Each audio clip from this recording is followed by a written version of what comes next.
Good day, everybody. I am Alnajer Ulloh, and I am your next presenter in EdAd 203 with the description of Human Behavior and Ecology in Educational Administration under with the facilitator of Dr. Daisy Daria o San Luis. In this, because of the pandemic, the COVID-19, we come up with the online class since we cannot make the face-to-face class.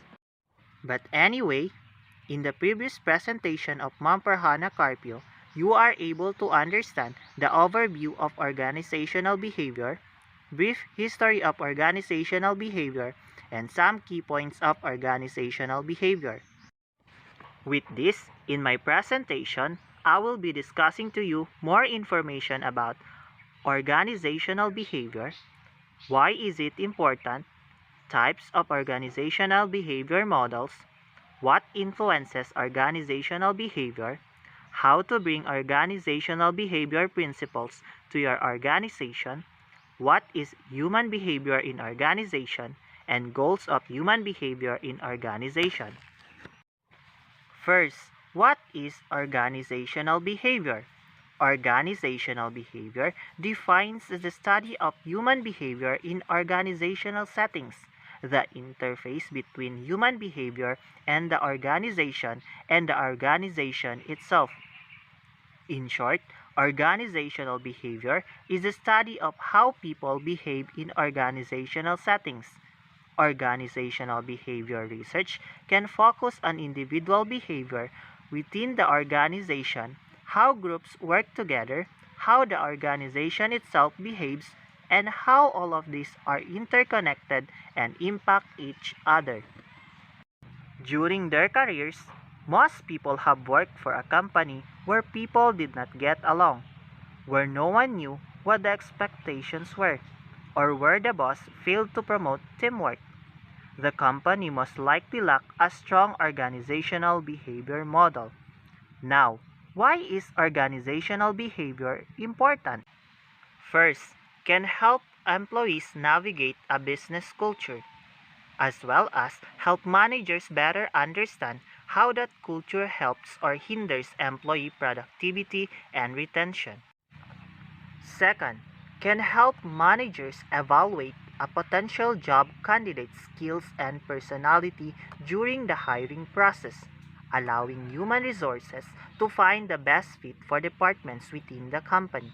While there is never one exact way to assess these things, organizational behavior theory offers a set of guidelines to help organizations create a positive and vibrant internal culture. One of the main goals of organizational behavior is to understand what motivates employees. How organizations measure job satisfaction varies, but most common metrics include a fair and equitable reward system, compelling work, enjoyable working conditions, and good supervisors. By understanding what motivates employees, managers can adjust their policies to increase job satisfaction, thereby increasing productivity. Third, why is organizational behavior important? It offers a roadmap for managers to improve all aspects of their organizations, which includes improve job performance, increase job satisfaction, promote innovation, encourage leadership, improve customer service, encourage ethical behavior, and create a positive work environment. Depending on the challenges and desired outcomes, managers may use different tactics such as reorganizing work groups, changing performance evaluations, or modifying compensation structures. Understanding what motivates employees also plays a large part in how managers adjust company procedures or policies. Not only organizational behavior provide a roadmap for human resources and supervisors to manage more effectively, it also helps employees navigate an organization's culture. Lastly, why is organizational behavior important? Because employees can understand themselves better and know how they can best flourish inside an organization. and managers are better able to predict how employees might react under differing circumstances and adjust accordingly.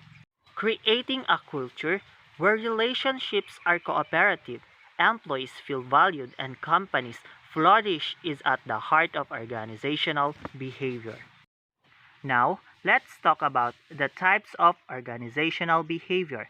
Organizational behavior has been studied for decades, leading to a number of theories and models on effective organizational management. The following five management models make up a popular framework for thinking about organizational behavior, and these are: first, autocratic model.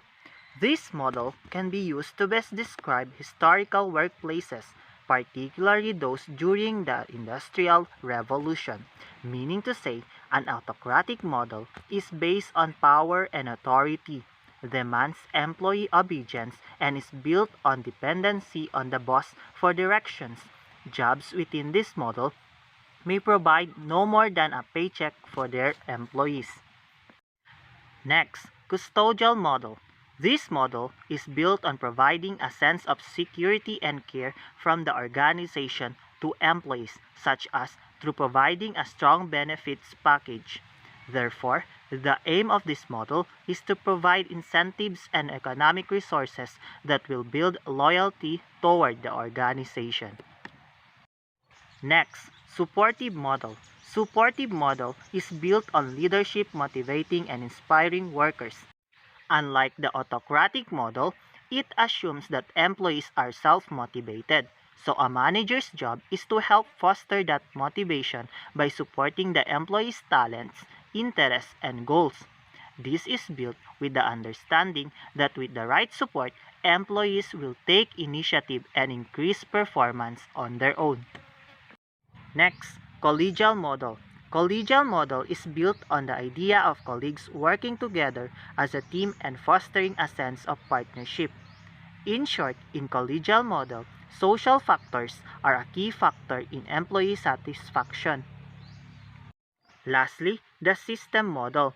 This is the newest organizational behavior model built on fostering passion and a commitment to the organization's goals. The idea is that by giving employees a high level of meaning at work, workers will achieve greater satisfaction and performance. This system expects managers to show compassion and care about their direct reports and work to establish a positive workplace culture. Now, let's proceed to the topic of what influences organizational behavior. There are hundreds of factors that can influence organizational behavior. For example, one of the earliest organizational behavior studies was designed to investigate how lighting impacts productivity. In the process, the researchers discovered workers responded more to social factors than environmental ones. That said, influential factors can generally be boiled down to a few main groups, and these are social, environmental, structure, tools, and processes. In social, this includes leadership styles, coworker personalities, group dynamics, relationships, and etc. In environment, this includes lighting, aesthetics, office or desk setup, and etc. In structure, this includes employee hierarchy, organizational structure of departments in business units, and etc. In tools, this includes access to information, tools, and technology. In processes, this includes workflow management, reporting structures, project management styles, and etc. Now, how to bring organizational behavior principles to your organization. Organizational behavior has been studied for decades and covers dozens of topics, far more than can be covered here. Each workplace will have its own specific issues to deal with. To start, survey your employees to learn more about what issues they see in the workplace. Therefore, I conclude Employee engagement software can help you keep a pulse on satisfaction within your organization. Now, let's proceed to the topic of what is human behavior in organization. People have a variety of needs. Irrespective of one's status, age, and achievements, one would still have some unfulfilled needs. In order to satisfy their unfulfilled needs more effectively, people have learned to organize themselves into groups. The process of organizing facilitates an organization in its specialization efforts. It helps the employees to develop specialized skills and enhances the productivity and efficient functioning of the organization. The organizational system consists of social, technical, and economic elements which coordinate human and material resources to achieve various organizational objectives. Some of the objectives of an organization may be to maximize profits, to produce goods and services of good quality, to compete with other players in the industry, to ensure welfare of its employees, and to make efficient use of resources and achieve growth. Now, let's have a definition of what human behavior is. Human behavior is the potential and expressed capacity mentally, physically, and socially of human individuals of groups to respond to internal and external stimuli throughout their life. What about the definition of organization? Organization defines as a company, an institution, or an association comprising one or more people and having a particular purpose. Therefore, human behavior in organization is the study of human behavior in organizational settings, of the interface between human behavior and organization, and of the organization itself, in which, as complex as the social system itself, people differ from each other in their needs and values, which can be understood better with the help of behavioral science. Behavioral science considers the influence of various elements, social, economic, and technical systems, of the complex external environment on people's behavior. It improves people's understanding of interpersonal skills and so also their ability to work together as a team to achieve organizational goals effectively. And now, what is the goal of human behavior in organization? The goals of human behavior in organization are to explain, predict, and influence behavior. Managers need to be able to explain why employees engage in some behaviors rather than others, predict how employees will respond to various actions and decisions, and influence how employees behave. And that will be the end of my presentation. Remember that organizational excellence begins with the performance of people.